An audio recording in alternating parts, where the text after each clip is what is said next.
So what was that all about? Of course, I'm talking about last night's 65th Annual Grammy Awards.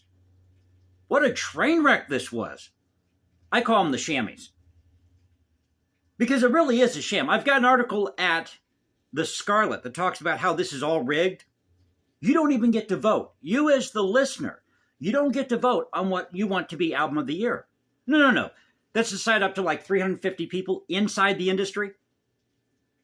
And what was with everybody wearing red last night? And the satanic rituals? Can I tell you something, Kim Petras and Sam Smith? Because I know those were two of the big stars of the night. And Sam Smith comes out wearing this red dress, looking like a red blob. He wants to be the white version of Lizzo. There you go, the white version of Lizzo. And they wonder why their ratings are tanking every year at the Grammys. Oh, I can't wait to see what the Nielsen ratings are going to be when they come out later this week. If they come out later this week. So they're celebrating 50 years of hip-hop. But can I tell you something, Kim Petras and Sam Smith? You don't scare me with your little unholy performance, satanic ritual. I grew up in a Christian household, and my God is more powerful than your satanic ritual any day of the week. Want to debate me about that in the comment section below? Kim Petras, and this is according to NBC News, Kim Petras made Grammy history as the first transgender woman to win a Grammy in the Best Pop Duo Group Performance. Another thing, too. Why do they split up one genre, hip-hop, into 5 different genres? You notice that? We have hip-hop, R&B, soul, Latin. There you go. Hip-hop, R&B, soul, Latin. Viola Davis earned the rare and coveted EGOT Status Award, or EGOT, becoming the 3rd black woman in history to achieve the honor. She earned her first Grammy for a performance of the audiobook for her memoir, Finding Me. She hasn't found herself yet. Now, Trevor Noah, he hosted this for the 3rd time. And Beyonce. Beyonce had the most nominations. She won 4 Grammys. Maverick City won 4, Bonnie Raitt 3, Brandi Carlile 3, Kendrick Lamar 3, Harry Styles 2, Ozzy Osbourne, who's come out of the shadows now. After being in the hospital, he won 2. And on it goes. Now, the dirty little secret is, and this is according to thescarlet.com, if I didn't mention in the beginning of the video, this is all pretty much a scam. That's what it is. It's all a scam. So according to the Recording Academy's official website, members of the Recording Academy and recording companies submit musical works created during the year's eligibility period that they think should be winning a Grammy. These works are then screened by more than 350 experts in various fields to ensure they fulfill specific qualifications which are not listed and determine which genre category they will be submitted for. So already, we only have 350 people deciding what's going to happen at the Grammys. That's wrong. It's just like the Academy Awards. This is a club. The American people, the listener, they should be the ones deciding what's going to be Album of the Year. I mean, after all, they are consuming this music. They are the people buying the product. But for some reason, these people at the Grammys, they don't get that.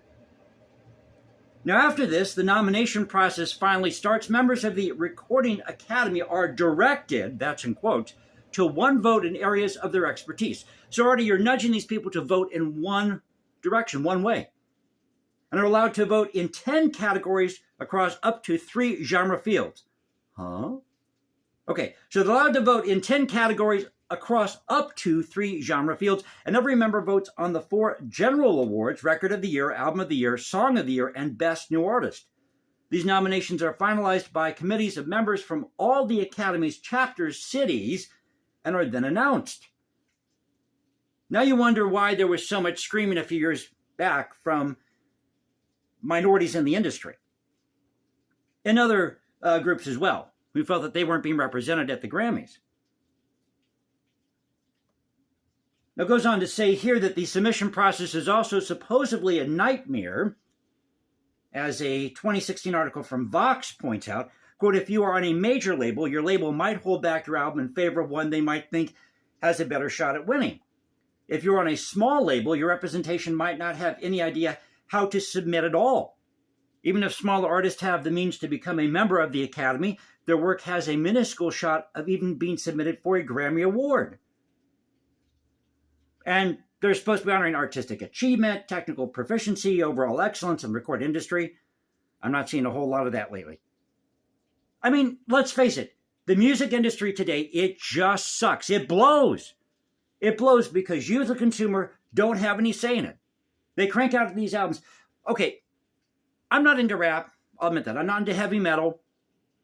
I might take a little bit of country once in a while. I like classical and jazz. Those are my two favorite types of music. But I also like a little bit of the Beatles, groups like Jamiroquai. Okay, so I'm a throwback. I admit that. But at least it's great music. And there's a lot of great music out there in the classical music field that's not being recorded. They've got scores upon scores upon scores that aren't being performed or recorded. Why? I'm sorry, I don't want another 10-volume set of the Beethoven symphonies. I just don't. Nothing wrong with the Beethoven symphonies. They're great. I mean, that's just been my experience. One of my favorite CDs in my collection, I've talked about this before, is my Bernhard Romberg symphony CD. Why wasn't that put out years ago? I'm talking like back in the 80s and the 90s. That's great music. What about, it took forever to get this album by Ramsey Lewis, Going Latin, to get that on CD, back in print. I actually found a vinyl copy, this is funny, found a vinyl copy on Amazon for half the price, in pretty much mint condition, for half the price of what these CDs are going for. And a lot of times, these reprints are imports. So the whole industry is screwed up. I mean, you've got 350 people, or a handful of people, who are determining what becomes album of the year, or who votes on this. You're having all these albums that are being produced overseas rather than here in the United States. You're not letting the fans decide what they want to hear. You're not putting this on the radio for what fans want to hear. You've got all these radio consultants thinking they know what's best, what's going to sell best. How many of them actually gone out and listened to the listeners? Best way to say it. You know, listen to the people who are actually tuning in on the radio. But people aren't really listening to the radio anymore. See, they're so out of touch. They're like 3 decades behind the times here. And I have found most of my music collection through YouTube, or albums that I wanted to buy, CDs I wanted to buy through YouTube, because somebody was brave enough to post that on YouTube. Now, sometimes there's commercials with that too. And I've got to bring this up with YouTube. Hey, YouTube, could you stop putting commercial breaks inside a movement? Do it in between movements? Hello? I mean, just if I can rant here for a moment. But the whole thing is a setup. It's rigged. That's why I call it, again, the shammies, just like the Academy Awards. So I thought I'd come here and talk about this. Check out this article at Scarlet, which talks about this, how the Grammys are pretty much, set in stone. When you've only got a handful of people who are voting on this, you've got to be somebody inside the industry who knows somebody. You've got to have an album that's out there commercially, and I can understand that. You put an album out there, that has some sales, so you get your name out there. But the American people, the consumer, should be deciding who wins at the Grammys, not 350 people in a room somewhere who are completely out of touch with what the American people want. And this Scarlet article goes through that. So kudos to Scarlet for putting this out here. Even though it comes from a different angle than, let's say, my taste in music, it's still the same principle here. Put out the music people want to listen to. Put out some of that rare stuff out there,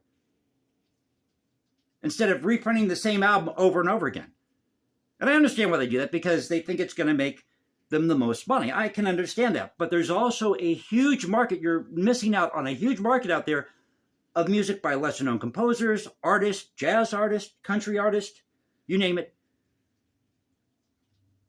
But if what we're celebrating, because I've got to mention this before I go, if what we're celebrating are satanic rituals on stage, and this is considered high art, then we've got a real problem. As I've always said on this channel, we should be aiming higher artistically. We can do better Kim Petraeus and Sam Smith, and you know you can do better. You guys just don't want to do better because you're too damn lazy as an artist.